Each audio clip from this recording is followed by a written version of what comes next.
Kambo aka ndeke mujolo kana kuti it was inspired neconflict yevarume vairi vakanga vachirwira bhebhe mubhawa kana kuti toti nzenza dziya dzemubhawa dziya. Saka kambo aka it was inspired neincident yakaitika vanhu vachinetsana. Asi unogona kuona kuti kambo aka kanoridzwa mumaweddings, mumabirthday parties, kanoridzwa zvakare mumababy showers nemamwe magatherings anoitwa nevanhu vazhinji mukati menyika ino yeZimbabwe.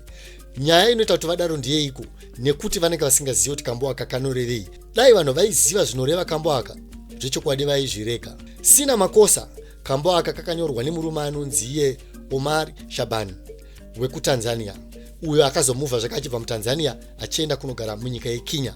Kambo aka kakaridzwa nebhendi rinonzi Rolesi wanyika raakanga achiridza naro.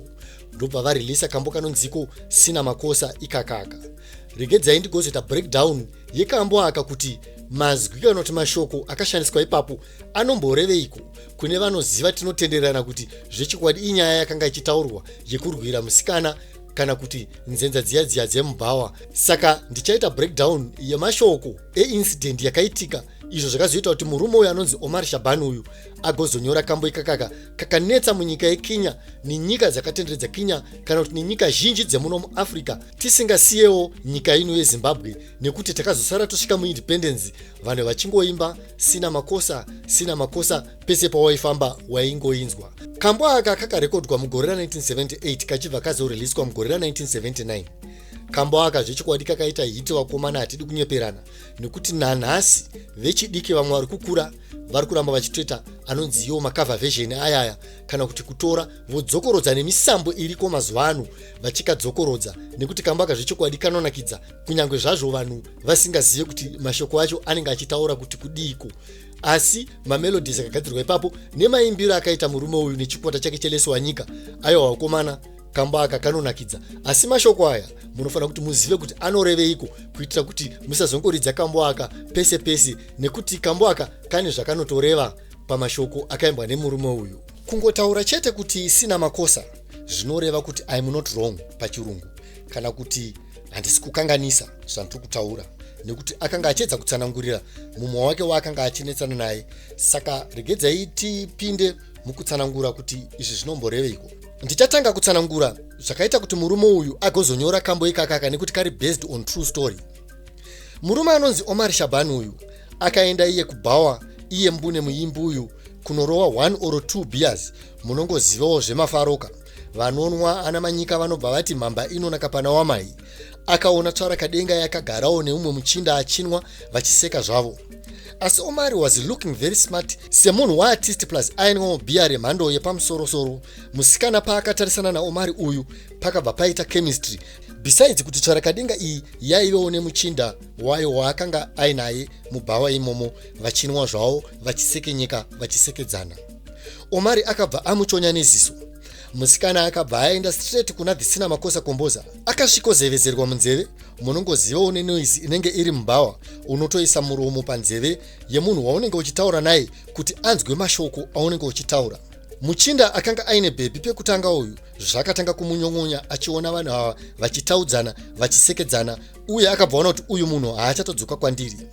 Asi zvose zvakamurwadza nekuti ndiye akanga atanga achimutengera hwawa uyu dzamadza azongosvika, asi achiratidzira kuti akanga auya ane mari yakati nemhando yebhiya raakanga achinwa panguva iyoyo. Izvo zvakabva zvakwezva musikana uyu nekuti munongoziva kuti vasikana ava vanenge vari mumabhawa ava chavanenge vachida munhu ane mari dzake.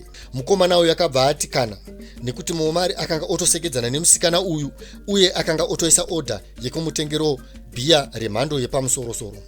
Musikana akabva akanganwa bambo vaye. Murume uye wekutanga nechimoko akati unonyepa, ndo kuda kunodhonza chimoko.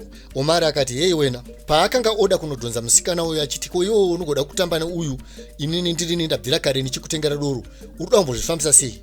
Kasika kuuya kuno. Vakatanga kudhonzerana musikana uye vachitaura nechavo chekukinya icho chinova Chiswahili.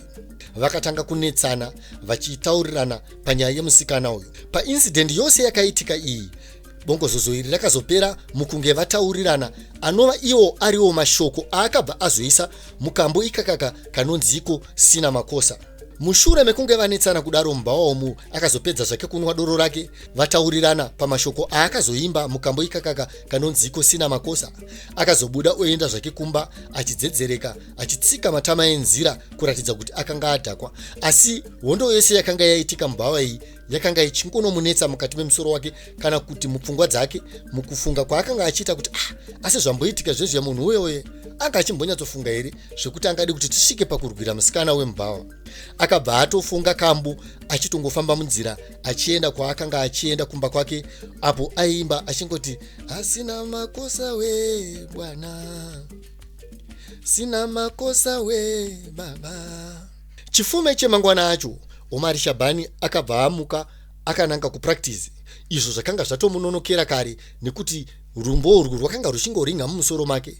Akazosara osvika kupractice, vanhu vese vakanga vakamira ikoko akangosvika achibva atanga kutaura nyaya yake achitoti vakomana ndine kambo kandafunga aka kambo aka ndiri kunzwa kuti kambo aka kanogona kuita mukurumbira, uyezve manyorero andakaita ndine tsaona yandakasangana nayo nezuro kana kuti bongozozo rakaitika kwandakanga ndichinwa nezuro. Akabva ati vakomana regedza ningokuimbirai korasi chete munzwe kambo aka. Akabva atanga kuimba korasi iyaya, vakomana ndobva vatanga kutotsetsenura vachiridza magitari, umwe nemumwe achiridza chiridzwa chaaive nacho. Vese ndobva vatendererana kuti aka kambo aka kanogona kunetsa uyezve kari kutonakidza. Ndipo pakatangira kambo kanonzi Sina Makosa. Saka regedzai ndiite breakdown yemashoko aakaisa achitsanangura nyaya iyi achiisa mumuimbo, izvo zvakaita kuti kambo aka kagoita mukurumbira kusvika parinhasi. Ikoko chete kungoti Sina Makosa kwandambotaura kuya ndichiti aiti I'm not wrong, kureva kuti aiti shamwari inini handisi kutadza, meaning aedza kutaura kuti mukadzi waunoona mubhawa anenge ari wemunhu wese uye anoda anenge aine mari zhinji panguva iyoyo. Saka vanhu hatifane kuti tirwire mukadzi watinenge taona mubhawa. Saka ipapo aedza kutaura kuti zvandiri kutotaura izvi ndizvo chaizvo nekuti vakadzi ava ndeve mubhawa, kureva kuti havana muridzi. Akabva azoenda mberi ndobva ati hazira zanini we bwana. Aedza kutaura kuti ko watsamweiko kana kuti wagumbukeiko. Obva azoti wataka kinua bure baba, wataka kinua bure. Aireva kuti ukuda kundiurayira pasina. Chauri kuda kundiurayira chiko, ukuda kundiurayira nzenza here. Paye paanozoti wewe una wako nyumbani, aedza kutaura kuti iwewe unotori newako kumba, unaye wako kumba, meaning unotori naye wako wekumba. Saka there's no need yekuti isusu tirwire mukadzi wekuno kubhawa.